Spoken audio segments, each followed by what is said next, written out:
Hey, what's up guys? A video here today just talking about kind of intermediate to pro level tricks. I myself am no pro, not even an amateur, have not done any amateur races. Mainly because of the days they fall, I just haven't been able to do it. And I also have not been playing this game for that long. But just want to share what I have learned over the few months I've been playing this game. And hopefully I can help some of you guys.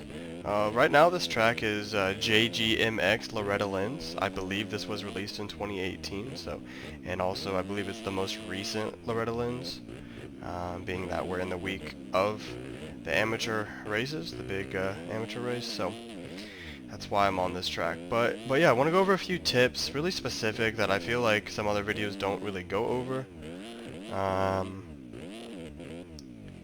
So I'm going to skip over, like, oh, this is what your setup needs to be, blah, blah, blah. I'm going to go to riding specific ones. I might mess up the video there for a second. But yeah, riding specific ones. I'm not going to say, oh, turn off your arcade physics, blah, blah, blah. Going right into riding. But again, I'm not a pro, not an amateur. These are my tips, what I've learned for my own riding, and I have like one or two pro friends, so I've asked them some questions as well. But my questions are typically really specific and kind of hard to answer, like, do you lean forward in the corners or not? And like, you know, some of them are like, I don't know, you know, I just ride. Like, they didn't know without really like going out of their way to play the game if they weren't, you know, at the time I asked them to like figure it out. But that's the questions I want to know, you know, really specific riding questions, and that just works with my brain. So maybe somebody out there else is like me, but if not, maybe these can still help you guys. So let's get started. I think one of the most important ones, if you're kind of new to the game, you know, you're not really playing online with a whole lot of people.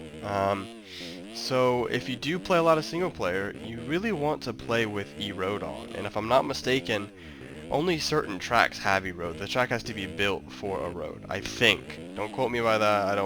Haven't been around this game long enough to really know the answer to that. But you can play erode all by yourself with the right tracks. And the way you do that is that your MX Simulator shortcut, like if you have a shortcut on your desktop, you'll have to make one there instead of like launching it from your Windows start menu or something. But put that on your desktop, right click it, go to properties. At the end of the target field, which should be right near the top, that target text field, you should have a path in quotes going to the exe of MX Simulator. So outside of the quotes, you just need to add -- erode space and then the number of erode that you want. I don't know how much the pros usually do. Like in the races, I think it's something low, like 0.5 or something like that, but they typically have 40 riders on there, so it's gotta be a pretty low number for just for that many riders, because the track roughs up a lot if you've watched Kellen's stream. So for my own riding, I put it on 2, so considerably higher, but it wears pretty nicely, I think, at 2. I really only tried 3 and then dropped down to 2, so I didn't experiment with that too much to figure out if there was a sweet spot, but it does take, you know, 4 to 5 laps to really get your lines dialed in, you know, if you are hitting those lines consistently. But that's a really, really big tip. Just ride with erode, because the default ruts aren't really good enough for you to get better at hitting ruts. They need to get deeper, and that way you'll be able to go faster, and then just learn how to hit ruts better. My next point is to sit down in the corners. Some people like are afraid to sit down, or their brain can't handle the sitting down, because I mean this game is a lot of stuff you gotta do. You know, you're manual shifting, you're sitting down, you're standing up, you're leaning back, you're leaning forward, you have to lean the bike, and then you have to lean the bike back forward. So it's really weird, you know, from arcade games. There's a lot going on, but yeah, sit down in the corners, and it's really important when you sit down. Like this corner right here, sit down as soon as you get there. That was a horrible corner, but like right when you get there. that's when you want to sit down. That's when the bike handles the best to sit down. You don't really want to sit down on the way to it, especially if there's bumps like this, because you want to be standing up and leaning back. So sitting down at the right time is really, really important, and once you get it, like you'll know, because your bike just grips whenever you start to accelerate out. Like you'll really, really know. And you'll also know when you're doing it right. You know, if you're a visual person, like whenever I'm doing this, I like see Eli Tomac whenever I do it, because he's really long. He's a long human, and he's real long on the bike, so you can really see him stretching to like lean back, and then him sitting down at the perfect time in the corners. So sitting down is really important, I think. Some people don't really sit down that much, so it's all personal preference. But try it out and see if you like it. And if the rut is deep enough, like really, really deep, sometimes you don't even need to sit down. But again, that's all personal preference. But setting up allows you a little bit more control over the bike, and you just don't have to worry about, you know, hitting your sit down stand button.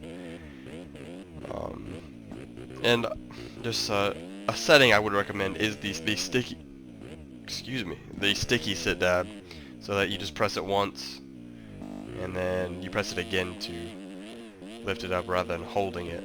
I have mine on the right click, right stick click, so I don't want to hold that, because I'm also using that to lean forward and back. It'd be really, really hard to hold down and lean back and forward.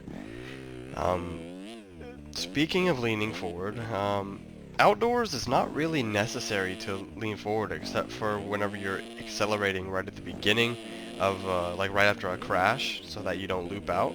But other than that, I mean, I really don't lean forward in corners, not like Supercross. I unfortunately started playing this game during Supercross season, and I learned this game in Supercross, and it was truly a mistake, because I was on the ground more than I was actually riding, and it was really frustrating, and you know, I lost interest and had to pick the game back up during this national season. I've gotten a lot better, so that's pretty helpful. So would recommend doing nationals before you touch Supercross, because Supercross is a pain. What's my next tip? You know, you probably heard a lot of people talk about this in their tip videos, but throttle control is extremely important. You can't be going into these corners and just slamming on the gas. Like, I would say 95% of the time you are easing onto the throttle and not just jamming the gas. So it takes a while to train your brain to do that. Because most arcade games, you're just holding, you know, you're either on the gas or you're off the gas. But even in those arcade games, if you ease on, you can be faster in the corners, because you're carrying that momentum. But this game really wants you to do that so that you don't loop out all the time and lose the rear end in the corners. Tapping the gas over braking bumps is so important to learn, because if you tap it just like that, it keeps the momentum up while you're still kind of slowing down. But it keeps your bike straight. A good example of this is Redbud 2019. There's that off-camber right-hand turn. It's a really fast entrance, but there's so many braking bumps. And the best thing to do there is to actually really not slow down and tap the gas on your way down that hill that I'm speaking of. It's really, really important, because there's some braking bumps that you can get away with just like leaning back the whole time without like tapping lean on every jump, on every braking bump. I mean, sometimes you can just hold it back, but depending on how big they are, if they're really big, you do need to lean back on every single braking bump to stay smooth and straight up. I don't really recommend the tapping of the gas technique. going through corners. However, it does play useful in certain situations, and that's what you'll just have to learn. But if you tap the gas a lot, especially if they're really like powerful taps, like full throttle taps, that can really unsettle your bike and cause you to go down and kind of just get, if you get the weight back in a corner and you're like trying to bring yourself back and you start swapping like this, trying to accelerate. I see that a lot with myself, but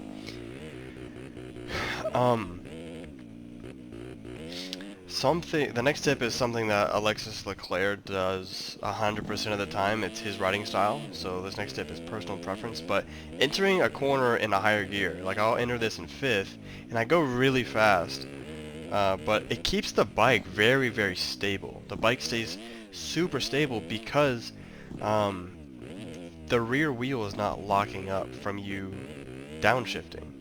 So if I would have done that, the corner back there, and downshifted to first, there's a pretty good chance I would have swapped out because the motor is turning faster than the wheel can handle, and it locks up the rear brake, just like in real life. Not the rear brake, the rear wheel.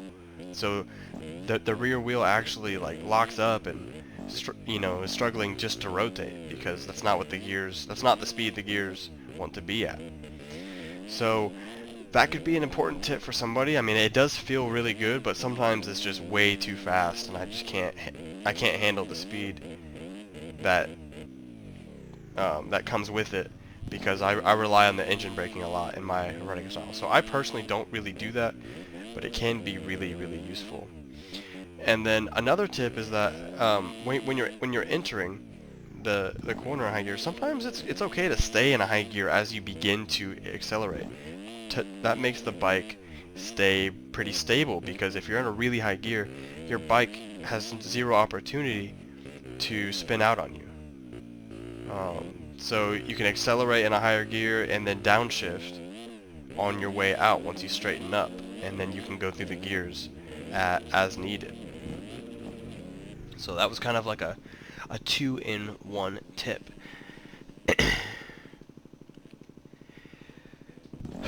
This next tip is about getting a little bit of extra speed boost when hitting jumps. So you can see this pretty often in Kellen's streams where he's watching some of the pros, but it's a pretty unnatural thing to do in real life. But if you're watching the streams, whenever these guys are hitting really big jumps or trying to seat bounce, they'll approach a jump and they'll be, maxing out, let's say, like 3rd gear, and then they'll shift to 4th or even 5th, like right at the top of the jump.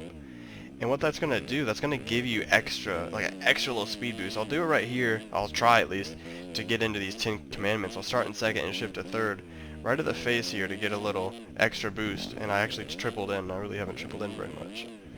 So, I wouldn't have been able to do that if I would have shifted 3rd earlier than that.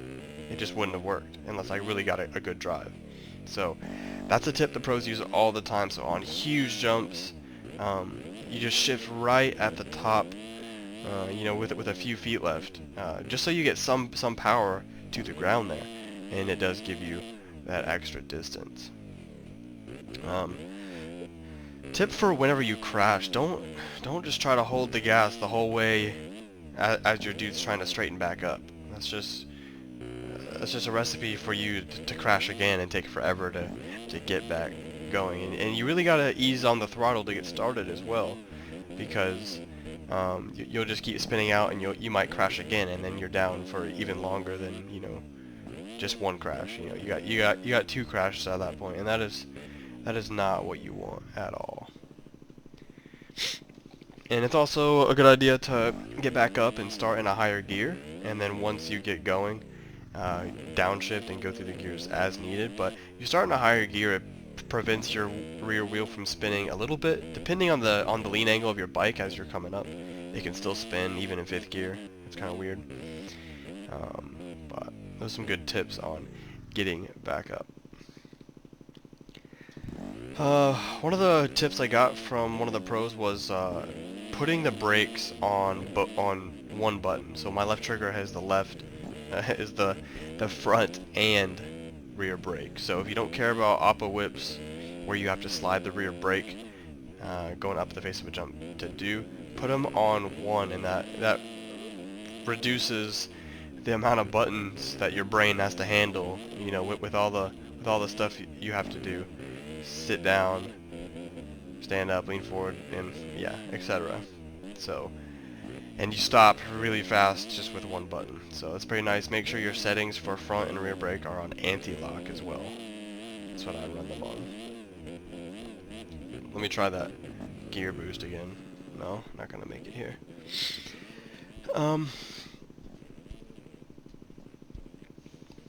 Another pro tip that I got from the same guy there was, if you're gonna over jump something, and it's landable, and you think it looks landable, but if you're like, you know, full throttle, panic revving, and you crash all the time, and you're like, man, this is crazy, like, why can't I survive that?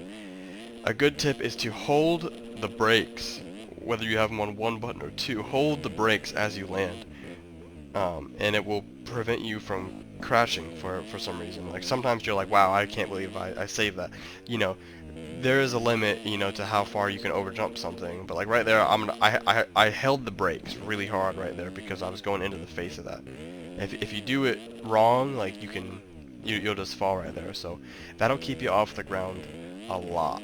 It really, really will. That was a huge tip that I learned because I was just holding the gas full throttle, and that's not how you do it. The game actually, when you're landing, how much gas you're giving it is actually really important to tell the game whether or not you're going to crash or not on some obstacles, and it depends on what you're landing on as well. If you're landing on a bump, you're kind of just screwed either way, but sometimes you can hold the brakes and get away with it. But that's just based on how the game is coded with the full throttle and landing real fast. Just, I mean, it's kind of an art you have to learn too, because the previous week's track was Washougal, and they have that wall jump into the sand. That was one of those where I was slamming on the brakes every time I launched. I landed from the launch into that sand section, but it was really quick. It was just enough to save me, and I'm right back on the gas, so you wouldn't really lose a whole lot of momentum. It just, you know, saved your life. I want to talk about sit-down whips versus stand-up whips. For those who don't know, sit-down whips, you can move the bike faster, so you can bring the bike back fast. You can whip it faster and bring the bike back faster. Well, there was an example of trying to do 3rd gear without that little boost thing. But sit-down whips are much faster, so they're good on like shorter jumps that you want to whip on, or smaller where you don't get much height. So going back to Washougal, that one of the corners before what they called the scrub jump, that jump before there, that was one that I would always sit down whip, because it was a really small tabletop. I mean, you're going really fast, but it's real low. You don't get a whole lot of hang time. But that was one that I would sit down and do. And I think once you turn left in that like bowl corner, a real long sweeper, that the scrub jump is actually one that I would often stand up and do, because you had a lot of air time, that you had enough time to bring back that standing whip.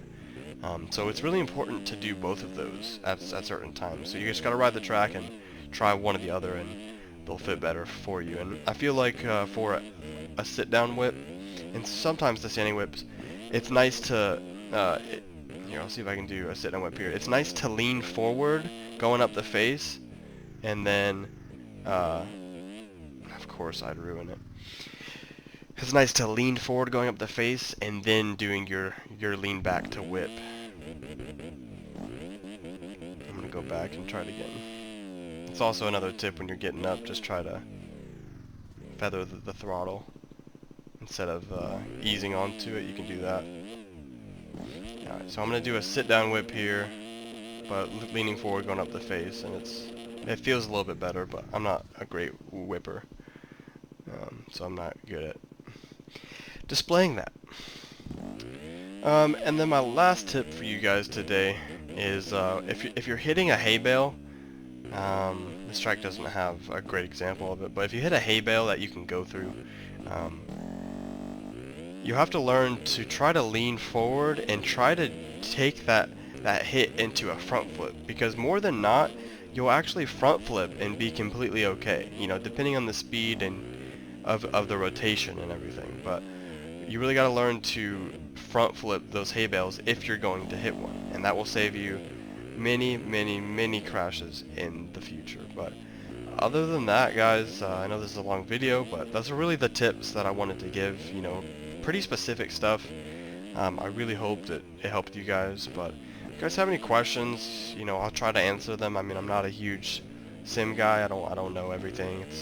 I've been playing this game for I bought it in September, but took a good break, you know, as I mentioned with the Supercross stuff, and picked it back up when the Nationals started, really.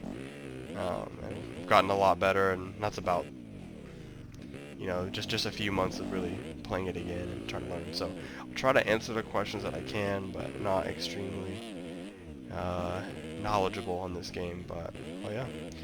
Thanks so much for watching. Again, this track is JGMX Loretta Lynn's. Go get it from mxsimulator.com. Go to the forums and choose tracks, and then just search. On the top left there'll be a search box, and you can search for it and download what you can. I mean, it doesn't have to be that track. They got plenty of tracks. I really recommend JGMX. But anyways, the processor is signing out. Thanks for watching.